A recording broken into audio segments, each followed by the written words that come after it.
Ashes of the Whitefield Heart is drama. Romantic story of when a young Anglo-African woman and an idealistic American student fall fiercely in love in London. Family prejudice and social pressure tear them apart. 2 decades later, he returns a billionaire, hardened by loss and hungry for revenge, only to discover the only way to win is to finally tell the truth about the night that broke them. There are cities that teach you to speak with your feet. London is one of them, each pavement stone a sentence, each bus a paragraph, each doorway a confession. Once, at a blue door on a narrow street, 2 sentences met and decided to become a story. It begins with rain. Nkem Whitfield holds a stack of brochures to her chest, shielding them as the clouds shake themselves awake. Her hair is tied back in a scarf, the color of ripe pawpaw. Her eyes are the calm of someone who reads the ending before the middle. Across the street, a young American bolts from a stalled cab and sprints with the innocence of someone who has not yet learned that London pavements are slick with secrets. He skids. He flails. He barrels into Nkem, and the brochures burst into paper birds. Sorry, he says, breathless, grin bright as a dawning skyline. It's a gallery, Nkem answers, kneeling to rescue a soaked cover. Not a slip and slide. I'm Fred, he says, like a handshake offered to the rain. She takes it. The rain approves. So does the gallery, where he trails her, where he listens as she speaks about a Ghanaian painter's blues like tides, where he confesses that he knows nothing about art but everything about starting with nothing, and how sometimes that feels like art, too. They begin to leave each other notes. On a street where the houses seemed to lean close for gossip, there was a door painted blue. Between lectures and shifts and dinners that were not dinners so much as negotiations, they slipped folded paper into the crack, and what they could not say at tables, they said to that blue door. Nkem writes, "Today I catalogued a bowl from Iferue. How do we keep a history from being stolen twice?" Fred writes, "I sold my first app for £10,000. I felt rich until London laughed." She tells him about Aisha's hymn-bright kitchen and Graham's hands that smell of sawdust and rain. He tells her about Marjorie's gentle wars, fought with cutlery and comments like, "We raised you to aim high." They study in libraries and kiss in stairwells. They eat jollof from a plastic container on a curb and pretend the passing buses are oceans they have already crossed. But London is a chorus, and some voices sing fear. At a party near the river, Toby Sykes pours his privilege like cheap gin. "Cross-Atlantic experiment, is it?" he sneers. "How long before Mummy pulls the plug?" "You're drunk," Fred says, tipping the cup away. "Apologize. The shove is brief. The cameras are not. Blue lights stitch the night. A phone clip captures a corner of the truth and calls it the whole." Aisha watches the news with her hands locked at her sternum, as if holding shut a cracked door. "Nkem," she says, soft as a prayer. "The world takes one look and decides. I will not let them take you." Marjorie phones with sweetness that sticks like syrup. "You need to come home, darling, until this passes. You don't want to be caught in another country's mess." "Another country's mess?" Nkem says when she hears it and echoes, "I live in this mess. I love in this mess." They promised. Lovers always do. But promises, like London buses, may not stop where you're standing. Detective Hale, with eyes like creases in paper, says the video is sliced to spare, a son with a surname made of brass. Counselor Reeves wants calm, which is usually what men in suits call silence. Pastor Dami counsels patience, but patience has teeth when the press chews your face. At the blue door, they plan to leave the city's noise. "Manchester wants me," Nkem says. "Mum says it's safer." Fred runs a hand through his hair. "My visa's a mess, but I'll fix it. We'll meet here Friday, 7. We'll just leave." On Friday, Graham falls from scaffolding, a breath caught wrong in a tangle of planks. Aisha's voice quakes. "Stay." Nkem stays. She calls Fred at 6:30, at 6:40, at 6:50. The messages loop in the ether like confused birds. At 7, Fred waits in the rain. At 8, he is drenched through with old stories about being left. At 9, he pushes a note into the doorframe that says only, "Did I misunderstand the word forever?" He flies home Sunday. Distance is a thief with clean shoes. It leaves no footprints as it takes. Years roll like stubborn luggage on cobbles. Nkem learns that grief can be stored in neatly labeled archival boxes. She curates exhibitions, and later curates people, young artists, who carry entire continents in their sketchbooks. She learns to tell a room to listen. She learns to sleep beside the ghost of a blue door. Fred builds things that make the world call him visionary. Money comes, then respect, then invitations addressed to the version of him that wears black and says little. He learns to arrange his life so no doorway can surprise him with a question like, "Why didn't you wait?"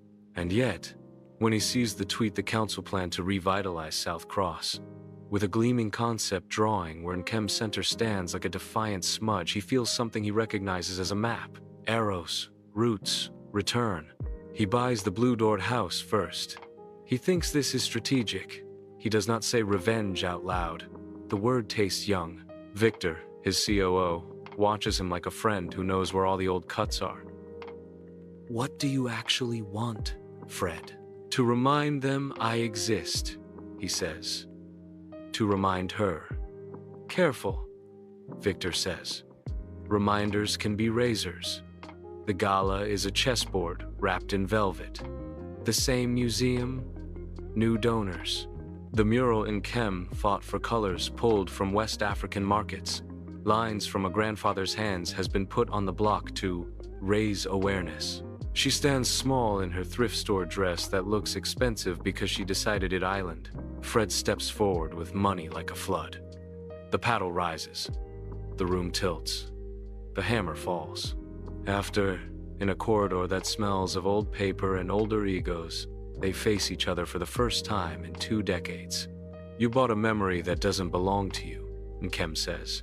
"You left me waiting," he says, and the sentence sounds, even to him, like a boy's complaint. "I was at a hospital," she says. "I called you. I chose a father on morphine over a boy in the rain. Forgive me. He is silent for too long. Enjoy your mural," she says. "It's a pity you cannot hang a conscience." He goes home to the blue door and discovers the old note he pushed in the paper brittle with dissolved ink. He puts it in a frame and tells himself it's history. But history is a fuse disguised as a string. Elaine Carter, a journalist with a memory like a trap, releases an unedited clip. Toby's hands, the shove that started the dominoes, the officer's palm against Nkem's shoulder, the flinch that spread like fire. Detective Hale, retired and tired of being careful, emails Fred. "You were a decent boy. It wasn't your fault. Don't become indecent now." Fred takes the flash drive to the blue door. He watches the long version until he understands how short he has been with Grace. He goes to Nkem's center unannounced. Imani, the young artist with paint on her knuckles, blocks the door with her spine. "We don't need your kind of giving," she says. "The kind that takes first." "I didn't bring money," Fred says. "I brought an apology." Nem steps into the corridor, relief and dread braided in her face. "Then say it," she says. "I waited in the rain 20 years ago and decided you had decided," he says. "I returned now and decided you owed me a bow. I have built my life on decisions made in rooms where I am the only voice, Nkem. I am sorry. And I," she says, "built mine without asking if the room was big enough for forgiveness. I am sorry, too." Apologies are keys that fit only if they have been cut by time. They turn, but slowly. Counselor Reeves calls a forum to display the development as inevitable, which is how power pronounces its wishes. The hall fills with old women in jail, with lads in team jackets, with artists who have learned to speak without lowering their voices. Pastor Damie opens with a prayer that sounds like a poem. Reeves smiles his many-teeth smile. We appreciate the cultural texture here, he says, but we must think of progress. Nkem walks to the microphone. Progress that erases is not progress, she says. It is a neat grave. Elaine plays the long clip on a borrowed projector. The room holds its breath as Truth walks out of the edit. Marjorie watches online and cries in a kitchen that looks like a glossy magazine. She writes Nkem a letter that says what she should have said. You made my son kind. I fought the wrong enemy. Graham squeezes Aisha's hand. I was too hard, he says, on a boy who reminded me of every lad who'd laughed at my accent. It wasn't him. Fred steps up, charcoal suit softer than his voice. My name is Fred Hart, he says. I bought the blue-doored house where I once learned how to love. I bought your mural as if it were a trinket. I came to take, calling it help. I rescind my bids, my contracts, my claim. The house will be held in trust for the center. The funds pledged will be doubled and delivered without strings. If you require me to leave, I will leave. If you allow me to stay, I will learn to listen. Victor exhales a laugh that is not unkind. Imani wipes her cheek, annoyed at the tear as if it were a rude guest. Pastor Dami says amen, as if filing a document in heaven. After the meeting, under a sky suddenly generous with stars, Fred and Nkem stand at the old blue door. Does it still have a space for notes? He asks. She smiles. We could knock. They do. An old woman in slippers opens. You're the note children, she crows. I used to collect them before foxes could. Come in. Tell me how it ends. We don't know yet, Nkem says. Stories that end with weddings are honest, but small. Some loves marry, some loves mentor, some loves build, plank by plank, the town they'd wished for when they were young. Months pass. The mural hangs in the center where children trace it with reverent fingers. Aisha teaches a cooking night. Graham helps bolt shelves. Marjorie visits and learns to laugh without fear of being wrong. Victor invests in a youth code lab named Blue Door. Maya, the niece with the bright eyes, interviews Imani for a podcast. Detective Hale sends a plant for the foyer he is trying to. Fred and Nkem walk the long way home. Sometimes they hold hands, sometimes they do not. They practice staying when the rain begins. There are cities that teach you to speak with your feet. In this city, two people learned, at last, to stay in one place and say, together, we are still here. And the blue door, being only paint and wood and memory, kept its silence with a listening kind of pride.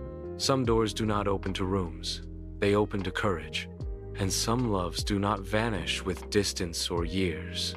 They wait through silence, through scars, through change until we are ready to speak their truth again. In this city, two people once learned to stand still, to forgive, to wait, and to say, together, we are still here. Thank you for watching. Stay tuned for more interesting drama stories on our YouTube channel. Please don't forget to like, share, and subscribe.